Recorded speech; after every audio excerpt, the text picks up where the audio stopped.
भाई, जो लोग इस बात का आरोप लगाते हैं उनको ये समझने की जरूरत है कि माननीय वित्त मंत्री जी के द्वारा, हमारे प्रधानमंत्री जी के द्वारा पिछले 10 सालों में मजबूत हुई देश की अर्थव्यवस्था में हर एक वर्ग को इसका लाभ मिले, इस बात का ध्यान रखा गया।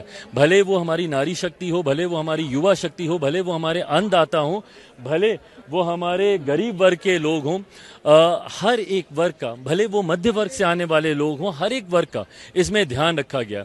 हाँ, जरूर मैं बिहारी हूँ, बिहार फर्स्ट बिहारी फर्स्ट का मैं जिक्र करता हूँ। मेरे लिए ज्यादा खुशी की बात है इसमें जिस तरीके से बिहार से को खास तौर पर विशेष प्रावधान इसमें दिए गए हैं बिहार को मजबूती देने के लिए। हम लोगों ने विशेष राज्य के दर्जे की मांग की, पर आज स्पेशल पैकेज के माध्यम से जिस तरीके से बिहार में इंफ्रास्ट्रक्चर को मजबूती देने के लिए कॉलेजेस के निर्माण की बात हो, एयरपोर्ट्स के निर्माण की बात हो, ब्रिजेस के निर्माण की बात हो, अर्थव्यवस्था को मजबूती देने का भी जिक्र किया गया है। तो वहीं दूसरी तरफ हम लोग के राज्य में टूरिज्म को बढ़ावा देने के लिए भी प्रावधान किए गए हैं। बाढ़ की समस्या जिससे हर साल हम लोग परेशान रहते थे, उस समस्या का भी समाधान इस बजट में दिया गया है। मैं मानता हूं बिहार फर्स्ट बिहारी फर्स्ट जो हम लोग की सोच रही है उसको धरातल पर उतारने वाला ये बजट है। बट जहां बिहार का ध्यान इसमें रखा गया है, तो वहीं मैं मानता हूं कि पूरी तरीके से इंक्लूसिव समावेशी विकास की ओर, एक विकसित भारत के निर्माण की ओर ये बढ़ने वाला ये बजट है, जहां पर युवाओं से जुड़ी बेरोजगारी की समस्या का इसमें जिक्र किया गया है।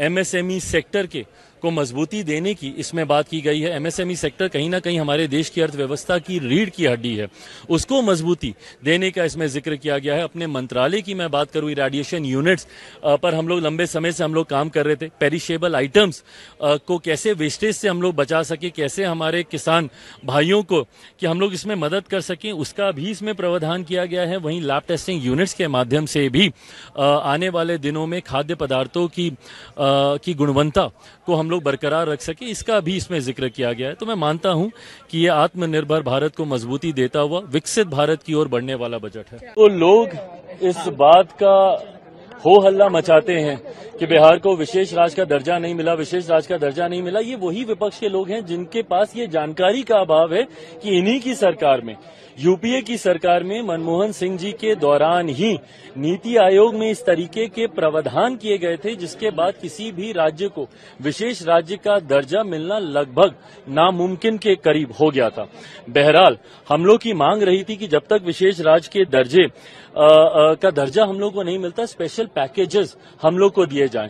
मैं धन्यवाद करूंगा मेरे प्रधानमंत्री आदरणीय नरेंद्र मोदी जी का, मैं धन्यवाद करूंगा हमारी वित्त मंत्री आदरणीय निर्मला सीतारमण जी का कि उन्होंने बिहार को जिस तरीके से स्पेशल पैकेजेस देकर, और मेरे लिए बिहारी होने के नाते खुशी की बात है, और मेरी पार्टी लोक जनशक्ति पार्टी रामविलास ने हमेशा बिहार फर्स्ट बिहारी फर्स्ट के विजन के साथ आगे बढ़ने का काम किया है। इस बजट में बिहार फर्स्ट बिहारी फर्स्ट को भी धरातल पर उतारने के प्रावधान दिए गए हैं। जहां एक तरफ इंफ्रास्ट्रक्चर इसमें मजबूती देने का काम किया गया है, वहां पे ब्रिजेस बना के, वहां पे क्या कहते हैं मेडिकल कॉलेजेस की बात हो, वहां पे एयरपोर्ट्स की बात हो, तो जहां एक तरफ बिहार के इंफ्रास्ट्रक्चर को मजबूत किया गया है, वहीं वहां की अर्थव्यवस्था को मजबूत देने के लिए वहां पे अलग अलग राज्यों में, गया हो, राजगीर हो, अलग अलग राज्यों में जिस तरीके से टूरिज्म को भी वहां पे बढ़ावा देने के लिए प्रावधान किए गए हैं, जिस तरीके से बाढ़ की एक बहुत बड़ी समस्या जिससे हम लोग हमेशा दशकों से हम लोग परेशान रहे हैं, उसके भी समाधान का जिक्र इस बजट में किया गया है। तो मैं मानता हूं बिहारियों के लिए ये बहुत खुशी की बात है और पूरी बिहार की जनता प्रधानमंत्री जी का धन्यवाद करेगी। बट ओवरऑल भी अगर इस बजट को देखा जाए तो पूरी तरीके से समावेशी बजट है। पिछले 10 सालों में भारत की अर्थव्यवस्था, एक मजबूत अर्थव्यवस्था का लाभ हमारे समाज के हर वर्ग को मिले, युवाओं को मिले, महिलाओं को मिले, किसानों को मिले, मध्य वर्ग के लोगों को मिले, इस बात का ध्यान भी इस बजट में रखा गया है। मैं मानता हूं कि एक बजट, ऐसा बजट जो युवाओं से जुड़ी सबसे बड़ी समस्या बेरोजगारी का भी जिक्र करता है।